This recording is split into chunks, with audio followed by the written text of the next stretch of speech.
ರಾಜ್ಯದಲ್ಲಿ ಸರ್ವ ಜನಾಂಗದ ಶಾಂತಿಯ ತೋಟ ಕೇವಲ ಬಾಯಿ ಮಾತಿಗೆ ಸೀಮಿತ ಆಗ್ಬಿಡ್ತಾ? ಕಾಂಗ್ರೆಸ್ ನಾಯಕ ರಾಹುಲ್ ಗಾಂಧಿ ಹೇಳಿದ್ದಂಥ ನಫರತ್ ಕಿ ಬಜಾರ್ ಮೇ ಮೊಹಬ್ಬತ್ ಕಿ ದುಕಾನ್ ಎಲ್ಲಿ ಹೋಗ್ಬಿಡ್ತು? ರಾಜ್ಯದಲ್ಲಿರುವ ಶಾಂತಿಯ ತೋಟದಲ್ಲಿ ಒಂದೇ ಜನಾಂಗದ ಪಾಲಿನ ಸರ್ಕಾರನಾ? ಹೀಗೆ ಸಾಲು ಸಾಲು ಪ್ರಶ್ನೆಗಳಿಗೆ ಹೌದು ಅಂತ ಇದೆ ಚನ್ನಗಿರಿಯ ದಾಂಧಲೆ ಪ್ರಕರಣ. ಈ ಪ್ರಕರಣದಲ್ಲಿ ರಾಜ್ಯ ಸರ್ಕಾರ ನಡ್ಕೊಳ್ತಾ ಇರುವಂತಹ ರೀತಿ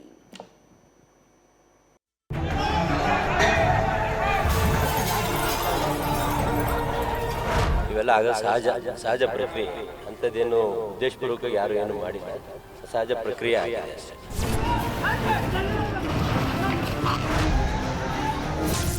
ಲಲ್ಲೂ ಪ್ರಸಾದ್ ಯಾದವ್ ಅವರ ಬಿಹಾರ ಇವತ್ತು ನೆನಪಾಗ್ತಾ ಇದೆ ರಾಜ್ಯದ ಜನತೆಗೆ. ರಾಜ್ಯದಲ್ಲಿರೋದು ಸರ್ವ ಜನಾಂಗದ ಶಾಂತಿಯ ತೋಟ ಸರ್ಕಾರನ ಅಥವಾ ಕೇವಲ ಒಂದು ಸಮುದಾಯದ ಹಿತಕ್ಕಾಗಿ ಕೆಲಸ ಮಾಡ್ತಿದ್ಯಾ? ಕೇವಲ ವೋಟ್ ಬ್ಯಾಂಕ್ ರಾಜಕಾರಣ ಮಾಡ್ತಿದ್ಯಾ? ಎಲ್ಲ ಸಮುದಾಯಗಳನ್ನೊಳಗೊಂಡ ಸರ್ವರಿಗೂ ಅನ್ವಯವಾಗುವಂತೆ ಆಡಳಿತ ನೀಡಬೇಕಿದ್ದ ಸರ್ಕಾರ ಒಂದೇ ಸಮುದಾಯದ ಮತದ ಹಿಂದೆ ಬಿದ್ದು ತಪ್ಪು ಮಾಡಿದವರ ರಕ್ಷಣೆಗೆ ಮುಂದಾಯ್ತಾ ಅನ್ನೋ ಪ್ರಶ್ನೆ ಸಾರ್ವಜನಿಕ ವಲಯದಲ್ಲಿ ಜೋರಾಗಿದೆ. ಇದಕ್ಕೆ ತಕ್ಕಂತೆ ಸರ್ಕಾರವು ನಡೆದುಕೊಂಡಿದೆ. ಚನ್ನಗಿರಿ ಠಾಣೆ ಧ್ವಂಸ ಮಾಡಿದವರ ಬೆನ್ನಿಗೆ ನಿಲ್ತ ಸರ್ಕಾರ. ಗಲಾಟೆ ಮಾಡಿದವರನ್ನ ಬಿಟ್ಟು ಕೈ ಮುಗಿದು ಬೇಡಿದ್ದ ಡಿವೈಎಸ್ಪಿ ಸಸ್ಪೆಂಡ್. ಸರ್ಕಾರ ಒಂದು ಸಮುದಾಯದ ಓಲೈಕೆ ವಿಚಾರದಲ್ಲಿ ಎಕ್ಸ್ಟ್ರೀಮ್ ಲೆವೆಲ್ಗೆ ಹೋಗ್ತಿದ್ಯಾ? ಯಾಕಂದ್ರೆ ದಾವಣಗೆರೆ ಚನ್ನಗಿರಿ ಠಾಣೆ ಧ್ವಂಸ ಮಾಡಿದವರ ಬೆನ್ನಿಗೇನೆ ರಾಜ್ಯ ಸರ್ಕಾರ ನಿಂತಂತೆ ಕಾಣಿಸ್ತಾ ಇದೆ. ಘಟನೆಗೂ ಮುನ್ನ ಗಲಾಟೆ ಮಾಡಬೇಡಿ ಅಂತ ಕೈ ಮುಗಿದು ಬೇಡಿಕೊಂಡಿದ್ದ ಡಿವೈಎಸ್ಪಿ ಪ್ರಶಾಂತ್ ಮುನ್ನೋಳಿಯನ್ನ ಸರ್ಕಾರ ಅಮಾನತು ಮಾಡಿದೆ. ಆದ್ರೆ ಪೊಲೀಸ್ ಠಾಣೆ ಮೇಲೆ ಕಲ್ಲು ತೂರಿದ್ದ ಉದ್ರಿಕ್ತರ ಮೇಲೆ ಯಾವುದೇ ಕ್ರಮ ಆಗಿಲ್ಲ. 11 ಪೊಲೀಸರಿಗೆ ಗಾಯವಾದರೂ ಇದುವರೆಗೂ ಒಬ್ಬರ ವಿರುದ್ಧವೂ ಕ್ರಮ ಕೈಗೊಳ್ಳದಿರುವ ಸರ್ಕಾರದ ನಡೆ ವಿರುದ್ಧ ಸಾರ್ವಜನಿಕ ವಲಯದಲ್ಲಿ ಭಾರೀ ಆಕ್ರೋಶ ವ್ಯಕ್ತವಾಗ್ತಾ ಇದೆ. ಬ್ರದರ್ಸ್ಗಳದ್ದು ತಪ್ಪಿಲ್ಲ, ಪೊಲೀಸರದ್ದೇ ತಪ್ಪು. ಇನ್ನು ಇದೇ ವಿಚಾರವಾಗಿ ಕೇಸರಿ ಪಡೆ ನೆಗಿ ಕೆಂಡುವಾಗಿದೆ. ಬ್ರದರ್ಸ್ಗಳದ್ದು ತಪ್ಪಿಲ್ಲ, ಪೊಲೀಸರದ್ದೇ ತಪ್ಪು ಅಂತ ವ್ಯಂಗ್ಯ ಚಿತ್ರವನ್ನ ಟ್ವಿಟರ್ನಲ್ಲಿ ಹಂಚಿಕೊಂಡು ಕಿಡಿಕಾರಿದೆ. ಪೊಲೀಸ್ ಠಾಣೆ ಮೇಲೆ ಕಲ್ಲು ಹೊಡೆದಿದ್ದು ಸಹಜ ಪ್ರಕ್ರಿಯೆ ಎಂದ ಶಾಸಕ. ಸರ್ಕಾರದ ವಿರುದ್ಧ ಟೀಕೆ ವ್ಯಕ್ತವಾಗ್ತಾ ಇರುವಾಗಲೇ ಠಾಣೆ ಧ್ವಂಸ ಮಾಡಿದವರ ಪರವಾಗಿಯೇ ಚನ್ನಗಿರಿಯ ಕಾಂಗ್ರೆಸ್ ಶಾಸಕ ಬಸವರಾಜ ಶಿವಗಂಗಾ ನುಡಿಮುತ್ತೊಂದನ್ನ ಉದುರಿಸಿದ್ದಾರೆ. ಮತ ಬ್ಯಾಂಕ್ ಎಂಬ ಜೋಳಿಗೆಗೆ ನೇತು ಬಿದ್ದ ಕಾಂಗ್ರೆಸ್ ಶಾಸಕ ಇದು ಸಹಜ ಪ್ರಕ್ರಿಯೆ ಎಂದಿದ್ದಾರೆ. ಪೊಲೀಸ್ನವರು ಯಾವುದೋ ವಿಚಾರಣೆಗೆ ಅಂತ ಕರ್ಕೊಂಡು ಹೋಗಿದ್ದಾರೆ. ಕರ್ಕೊಂಡು ಹೋದಂಥ ಸಂದರ್ಭದಲ್ಲಿ ಸಾವಾಗಿದೆ. ಅವರಿಗೂ ಒಬ್ಬ ಮನೆಯ ಮಗನ ಕಳ್ಕೊಂಡಂಥ ನೋವಿನಲ್ಲಿ ಇವೆಲ್ಲ ಆಗೋದು ಸಹಜ ಪ್ರಕ್ರಿಯೆ. ಅಂಥದ್ದೇನು ಉದ್ದೇಶಪೂರ್ವಕವಾಗಿ ಯಾರು ಏನು ಮಾಡಿಲ್ಲ, ಸಹಜ ಪ್ರಕ್ರಿಯೆ ಆಗಿದೆ ಅಷ್ಟೇ. ಯಾವುದೂ ಇಲ್ಲೆಲ್ಲ ನಮ್ಮವರೇ, ಸಾವಾಗಿರೋದು ನಮ್ಮವರೇ, ಗಲಾಟೆಯಲ್ಲಿ ಭಾಗಿಯಾಗಿರೋದು ನಮ್ಮವರೇ. ಆ ರೀತಿಯನ್ನು ಯಾವುದೂ ಆಗಿಲ್ಲ, ಇದು ಉದ್ದೇಶಪೂರ್ವಕ ಯಾವುದೂ ಆಗಿಲ್ಲ. ಸಹಜ ಹೇಳಿದ್ನಲ್ಲ, ಈಗ ಮನೆಗೊಂದು ಸಾವಾಗಿದೆ ಅಂದಂಥ ಸಂದರ್ಭದಲ್ಲಿ ಉದ್ರೇಕಗೊಂಡು ಒಂದೊಂದು ವ್ಯತಿರಿಕ್ತ ಆಗ್ತದೆ. ಬಟ್ ಯಾರು ಯಾವುದೇ ರೀತಿಯ ಸಾವು ನೋವುಗಳು ಆಗಿಲ್ಲ. ಸಹಜವಾಗಿ ಒಂದು ಬೇರೆ ಕಡೆಯಿಂದ ಯಾರು ಬಂದು ಈ ತರ ಮಾಡಿದ್ದಾರೆ, ಇಲ್ಲ ಯಾರು ಮಾಡಿಲ್ಲ, ಆ ರೀತಿ ಯಾವುದೂ ಇಲ್ಲ. ಸಹಜವಾಗಿ ಆ ಗುಂಪಲ್ಲಿ ಯಾರು ಒಬ್ರು ಇಬ್ರು ನೋವಿಂದ ಮಾಡಿರ್ತಾರೆ ಬಿಟ್ರೆ ಅಂಥದ್ದೇನು ಉದ್ದೇಶ ಯಾರು. ತಪ್ಪು ಮಾಡಿದ ಯಾರನ್ನೂ ಬಿಡಲ್ಲವೆಂದು ಪರಂ ತೇಪೆ. ಇನ್ನು ಸರ್ಕಾರದ ವಿರುದ್ಧ ಹಲವು ಟೀಕೆ ವ್ಯಕ್ತವಾದ ಬೆನ್ನಲ್ಲೇ ಗೃಹ ಸಚಿವ ಪರಮೇಶ್ವರ್ ತೇಪೆ ಹಚ್ಚೋ ಕೆಲಸ ಮಾಡಿದ್ದಾರೆ. ಈಗಾಗಲೇ ಸರಿಯಾದ ಕ್ರಮ ತೆಗೆದುಕೊಂಡಿಲ್ಲ ಅಂತ ಪೊಲೀಸರನ್ನ ಸಸ್ಪೆಂಡ್ ಮಾಡಲಾಗಿದೆ. ತನಿಖೆ ಬಳಿಕ ಏನಾಗುತ್ತೋ ನೋಡೋಣ.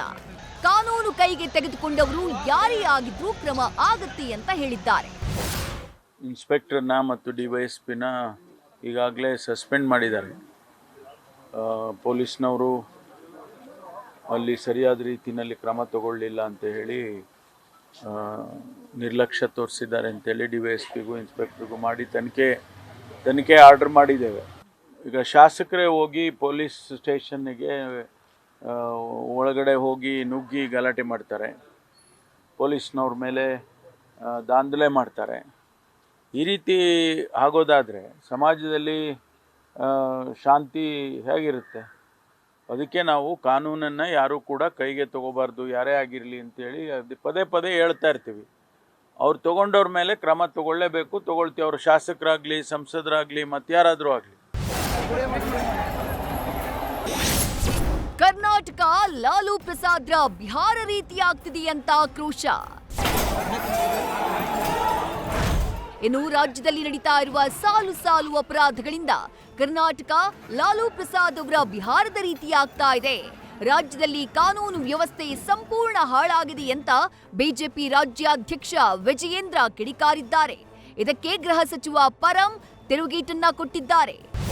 ಲಲ್ಲೂ ಪ್ರಸಾದ್ ಯಾದವ್ ಅವರ ಬಿಹಾರ್ ಇವತ್ತು ನೆನಪಾಗ್ತಾ ಇದೆ ರಾಜ್ಯದ ಜನತೆಗೆ. ಮೊನ್ನೆ ಚನ್ನಗಿರಿನಲ್ಲಿ ನಡೆದಿರ್ತಕ್ಕಂಥ ಘಟನೆ, ಇವತ್ತು ಪೊಲೀಸ್ ಸ್ಟೇಷನ್ಗೆ ನುಗ್ಗಿ ಹಲ್ಲೆ ಮಾಡಿ ಧ್ವಂಸ ಮಾಡ್ತಕ್ಕಂಥ ಕೃತ್ಯಕ್ಕೆ ಇವತ್ತು ಮುಂದಾಗಿದ್ದಾರೆ ಅಂತ ಹೇಳಿದ್ರೆ, ಎಲ್ಲೋ ಒಂದು ಕಡೆ ಈ ಅಸಮರ್ಥ ಸರ್ಕಾರ ಕಾನೂನು ಸುವ್ಯವಸ್ಥೆನ ನಿರ್ವಹಣೆ ಮಾಡ್ತಕ್ಕಂಥ ವಿಚಾರದಲ್ಲಿ ಸಂಪೂರ್ಣವಾಗಿ ವಿಫಲ ಆಗಿದೆ. ಈ ರಾಜ್ಯದಲ್ಲಿ ಒಂದು ಚುನಾಯಿತ ಸರ್ಕಾರ ಇದೆ, ಮುಖ್ಯಮಂತ್ರಿಗಳು ಇದ್ದಾರೆ, ಗೃಹ ಸಚಿವರು ಇದ್ದಾರೆ ಅನ್ನೋದೇ ಜನರು ಮರ್ತೋಗಿದ್ದಾರೆ. ಯಾರಿಗೂ ಕೂಡ ಭಯ ಇಲ್ಲ ಇವತ್ತು. ಅದು ಬೇರೆ ಬೇರೆ ಅವರ ಪಕ್ಷದ ರಾಜ್ಯ ಆಡಳಿತದಲ್ಲಿ ಇರುವಂಥ ರಾಜ್ಯಗಳು ಹೇಗಿದ್ದಾವೆ ಅಂತ ಸ್ವಲ್ಪ ನೋಡ್ಕೊಳ್ಳಿ ಅವರು. ಈಗ ನಿನ್ನೆ ದಿವಸ ಅದೇದೋ ಗೇಮಿಂಗ್ ಆಡಿಸ್ತಕ್ಕಂಥ ಜಾಗದಲ್ಲಿ ಬೆಂಕಿ ಹತ್ಕೊಂಡು 27 ಜನ ಸತ್ತಿದ್ದಾರೆ. ಯಾರು ಇವತ್ತು ಹೊಣೆ? 27 ಜನ ಸಾವಿಗೆ ಯಾರು ಹೊಣೆ? ರಾಜೀನಾಮೆ ಅವರು ಕೊಡಬೇಕಲ್ಲ, ಮುಖ್ಯಮಂತ್ರಿಗಳೇ ಕೊಡಬೇಕು, ಅಲ್ಲಿನ ಗೃಹ ಸಚಿವರೇ ಕೊಡಬೇಕು. ಎಲ್ಲ ಹೇಳೋದು ಭಾಳ ಸುಲಭ ಇರುತ್ತೆ, ಜಸ್ಟಿಫಿಕೇಷನ್ ಮಾಡ್ಕೋಬೇಕಲ್ಲ.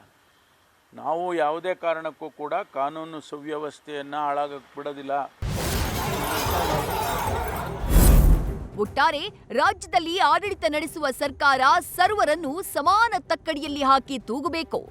ಅವರು ಬಂದ್ರೆ ಇವ್ರ ಪರ, ಇವ್ರು ಬಂದ್ರೆ ಅವ್ರ ಪರ ಅನ್ನೋ ರೀತಿ ಸರ್ಕಾರಗಳು ಆಡಳಿತವನ್ನ ನಡೆಸಬಾರದು. ತಪ್ಪು ಮಾಡಿದ್ದು ಯಾರೇ ಆದ್ರೂ ಅವರ ವಿರುದ್ಧ ಕಠಿಣ ಕ್ರಮವನ್ನ ಕೈಗೊಳ್ಳಬೇಕು. ಆಗ್ಲೇ ನಿಜವಾದ ಸರ್ವ ಜನಾಂಗದ ಶಾಂತಿಯ ತೋಟಕ್ಕೆ ಒಂದು ಅರ್ಥ ಬರುತ್ತೆ. ಮೈಸೂರಿನಿಂದ ರವಿ ಜೊತೆ Mahadev, news first, Davanagere. News first ನಿರ್ಭೀತಿಯಿಂದ ನಿಮ್ಮ ಪರವಾಗಿ.